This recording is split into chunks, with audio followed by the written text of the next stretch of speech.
우리 가운데 육신을 입고 오셨고 사셨고 십자가에서 죽으시고 부활하셔서 다시 오실 예수님을 찬양합니다. 아멘. 오늘은 주님의 말씀 계시록 말씀을 볼 텐데요. 계시록 22장 7절 말씀을 보겠습니다. 내가 속히 오리라 라고 계시록 22장에는 3번이나 나온다고 합니다.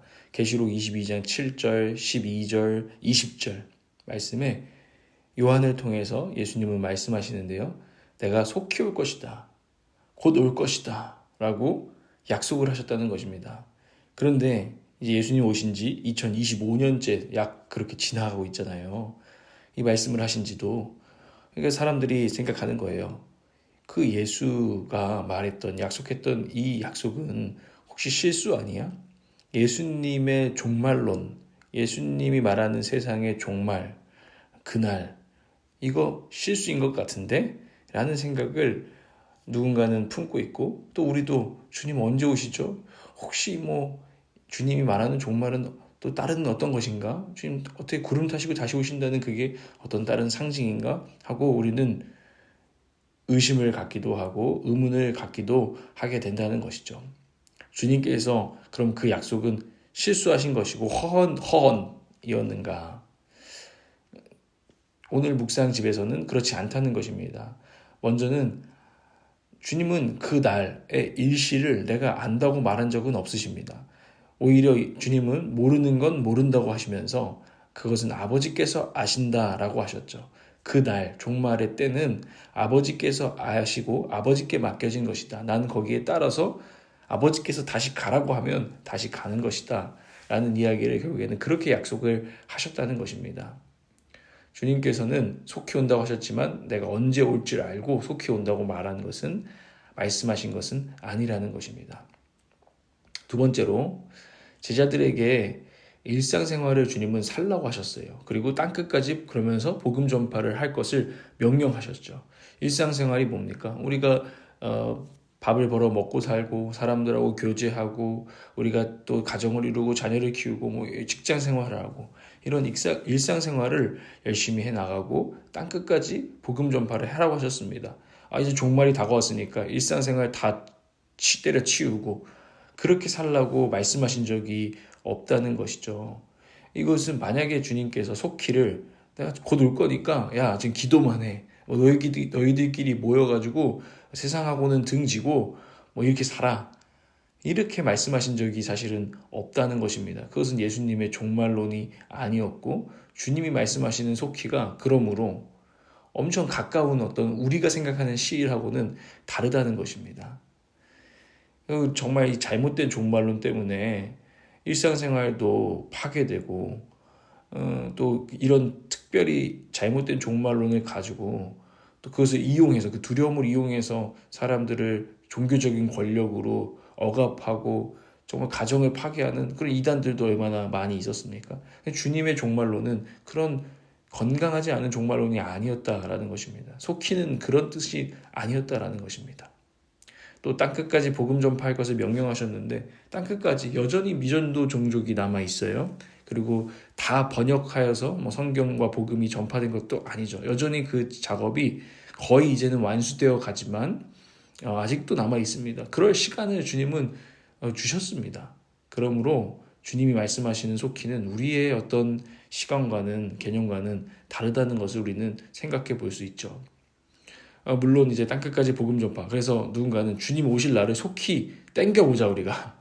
그 타임 스케줄을 우리가 빨리 주님 보고 싶다 해가지고 선교 운동도 있죠. 그게 미전도 종족 선교 운동이에요.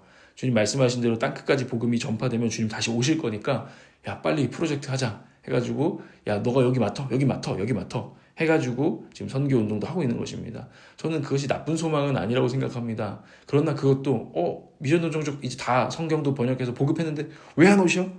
또 이럴 수도 있겠죠.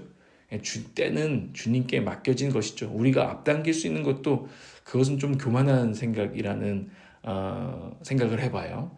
그러나 우리가 그럼에도 불구하고 그래 주님 말씀하신 대로 땅끝까지 복음 전파 일단 해보자 하는 것은 너무너무 중요한 것이고 곧 이것이 다 완수될 날이 얼마 남지 않았다는 것은 참 기쁜 일입니다. 그러나 우리가 주님의 때를 그렇게 알 수 있는 것은 아니고 속히 온다는 것을 우리가 땡길 수 있는 것도 아니라는 것. 그것은 성경적으로 우리가 꼭 기억해야 될 것입니다. 또한 예수님께서 속히라고 하는 것, 또 요한계시록이라는 묵시 문학이거든요. 성경에 있는 묵시 문학에서 속히라는 단어는요. 어떤 시일이 얼마 며칠 안 남았어 이런 의미라기보단 갑자기 온다는 뜻이래요. 갑자기. 예수님 말씀하셨듯이 도적같이 내가 올 것이다. 그 말이 언제 올지 모른다. 우리가 예상하지 않은 그 어떤 때에 갑자기 올 것이다 라는 의미가 강한 것이지 어떤 얼마 안 남았어. 지금 보니까 1년 남았어. 뭐 이런 뜻이 아니라는 것. 그런 면에서 2025년째 주님이 다시 오시지 않았습니다.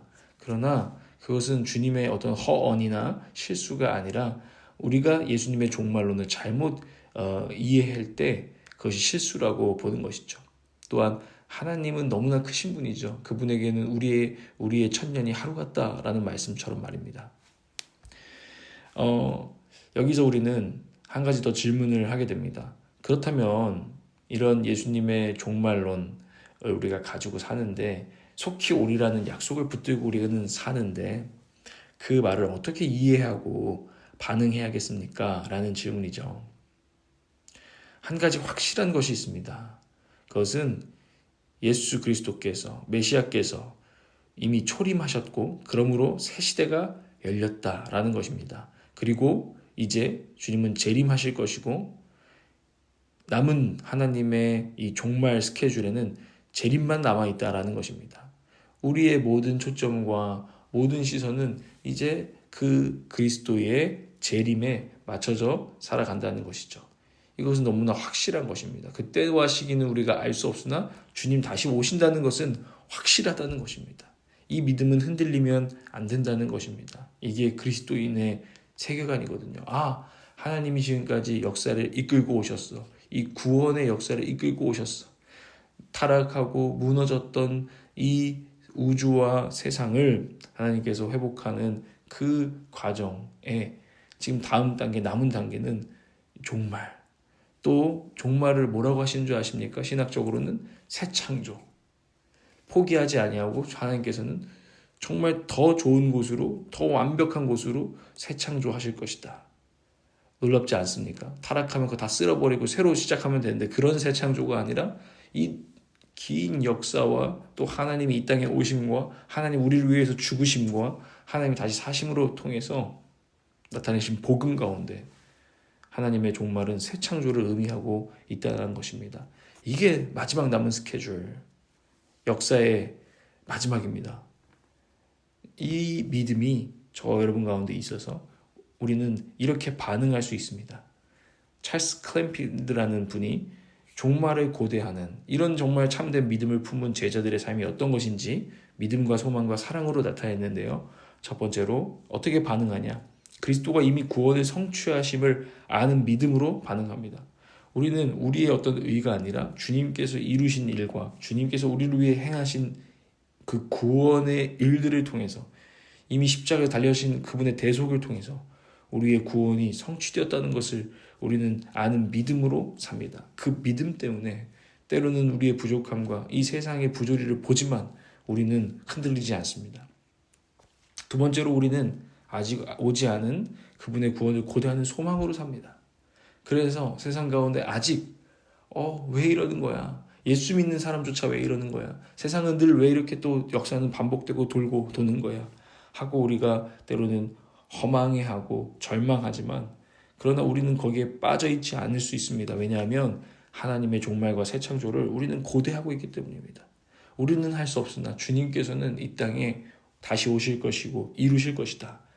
그 나라가 올 것이다라는 소망을 우리는 품고 있는 것이죠. 소망 없어. 에이, 영원히 살아봤자 뭐해. 이건 우리의 소망이 아닙니다. 우리는 하나님이 이루실 그 완벽하게 이루실 새 창조의 그 나라는 도대체 뭐지? 내가 지금 삶에서 이렇게 느끼는, 주님을 믿으면서 믿음 생활하면서 느끼는 이 기쁨과 환희도 있는데 이것을 뛰어넘어서 내가 상상할 수 없는 그 나라는 뭘까? 라는 그 소망. 하나님, 선하신 하나님, 좋으신 하나님, 저는 감히 상상할 수 없는 그 나라를 꿈꿉니다. 라는 소망이 우리 가운데 있어서 그 소망으로 사는 사람들이 제자들이다. 세 번째로 사랑으로 산다는 것입니다. 그렇게 믿고 그렇게 소망하는 사람들은 지금 여기에서 사랑으로 살기를 원한다는 것이죠. 우리 그런 지금 여기의 삶은 특징은 사랑이라는 것이죠. 이찬혁 씨가 요즘 그 새로 낸 앨범 보면은 사랑의 종말론 이런 가사가 있어요. 사랑의 종말론. 마지막 때에 성경에 보면 사랑이 식어질 것이다 라는 이 이야기를 가지고 또 아티스트로서 이 세대를 바라보면서 참 서로 욕하고 맨날 그런 문화들을 보면서 사랑의 종말론 이것을 얘기하면서 사랑을 우리 사랑하자라는 메시지를 던지고 있죠. 우리가 믿고 소망하는 우리를 위해서 죽으신 왕 그리스도의 나라를 우리는 증거하면서 그 나라는 사랑이다 라는 것들. 그래서 이찬혁 씨가 사랑의 종말론이 사랑해 정말로 사랑의 리얼리라고 들리게 의도했다는 썰이 있어요. 그것처럼 우리는 증거하면서 하나님께서 나를 정말 사랑해. 하나님께서 너를 정말 사랑해. 그 사랑 안에서 우리도 너를 정말 사랑해. 사랑해 정말로 라는 증인으로 우리는 사는 것. 이것이 속히오리라는 말씀을 이해하고 반응하는 자의 합당한 삶입니다. 믿음과 소망과 사랑으로 오늘도 우리가 살아낼 수 있기를 바랍니다. 기도하겠습니다. 주님, 다시 오실 주님을 기다립니다. 고대합니다. 주님을 사랑하고 주님을 찬양합니다. 우리의 마음에 그 믿음과 소망과 사랑을 부어주시기를 오늘도 기도하고 주님 부어주시는 그 힘으로 하나님 살아내기를 원합니다. 종말과 새 창조를 바라보며 메마른 광야 같은 인생을 지날 때에도 나그네 같은 이 길을 지날 때에도 믿음과 소망 사랑 잃지 않게 하여 주시옵소서. 예수님의 이름으로 기도합니다.